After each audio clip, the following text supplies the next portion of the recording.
केंद्रीय मंत्री अमित शहा यांचा जळगाव दौरा रद्द झालेला आहे। तर तांत्रिक कारणास्तव हा दौरा रद्द झाल्याची माहिती मिळते। तर या संदर्भात माहिती देत आहेत आमचे प्रतिनिधी सचिन गोसावी सध्या आपल्या सोबत आहेत। तर सचिन, केंद्रीय मंत्री अमित शहा यांचा जळगाव दौरा सध्या रद्द झाल्याची माहिती मिळते।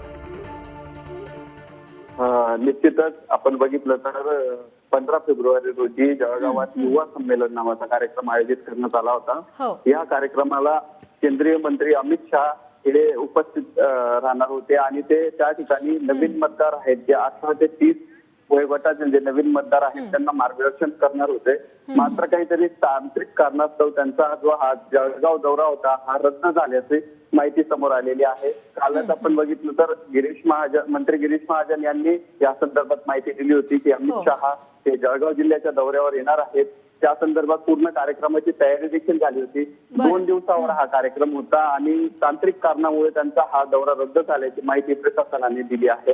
त्यामुळे कुठेतरी अजून त्यांचा दौरा पुढे गेला असून पुढच्या महिन्यात ते दौऱ्यावर येतील अशी माहिती देण्यात आलेली आहे। तर तांत्रिक कारणास्तव हा दौरा रद्द झाल्याची माहिती मिळते। सचिन, धन्यवाद दिलेल्या माहितीसाठी।